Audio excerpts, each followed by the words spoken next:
Assalamualaikum warahmatullahi wabarakatuh. Perkenalkan, nama saya Anissa Maritianingrum dengan NPM 2014151004. Saya dari jurusan Kehutanan Fakultas Pertanian Universitas Lampung.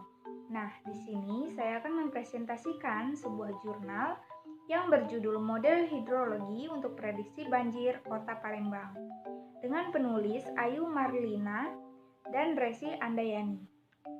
Kemudian pada bab 1 yaitu pendahuluan, banjir merupakan bencana yang sering melanda terutama daerah perkotaan sehingga dapat merugikan kegiatan manusia dan makhluk hidup lainnya. Langkah pertama dalam memprediksi banjir dengan pemodelan hidrologi menurut Harto 1993. Model hidrologi merupakan suatu gambaran daerah aliran sungai atau das yang sederhana dari sebuah sistem hidrologi yang kompleks untuk memprediksi kejadian hidrologi yang akan terjadi, seperti banjir. Kota Palembang mempunyai 108 anak sungai. Terdapat 4 sungai besar yang melintasi Kota Palembang, yaitu Sungai Musi, Sungai Komering, Sungai Ogan, dan Sungai Keramasan.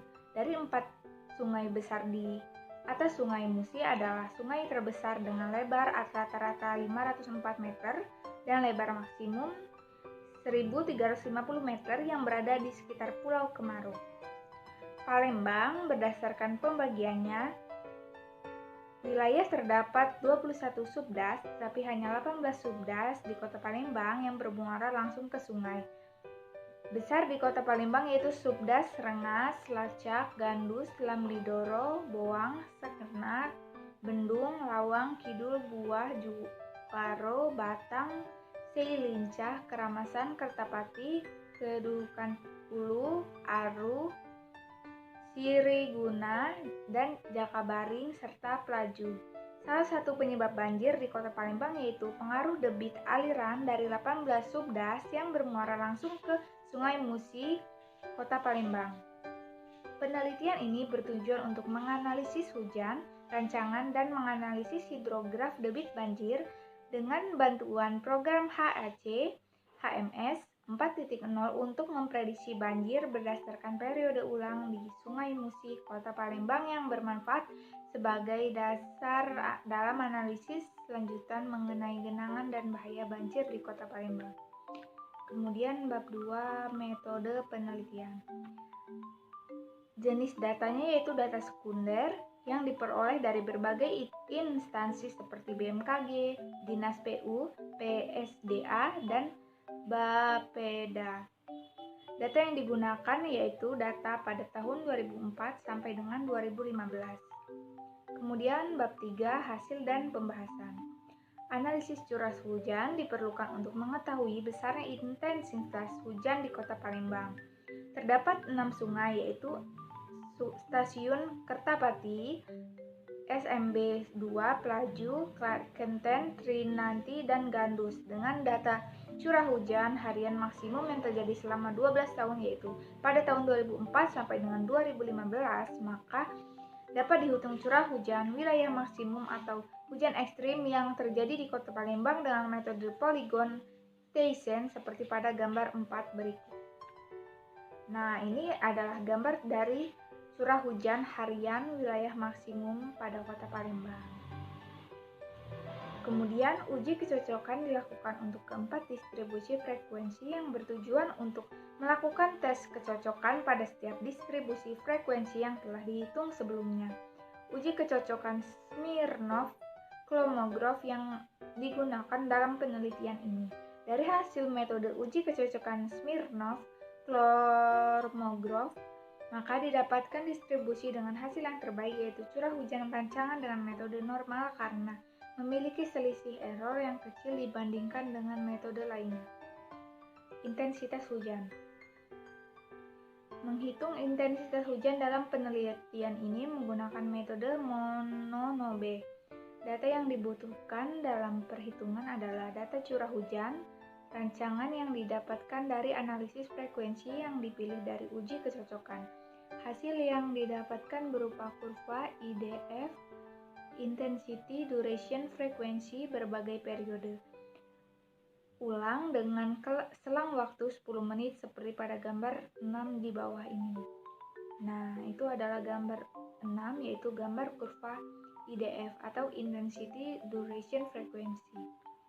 Kemudian Hydrograph and Alternating Block Method atau ABM.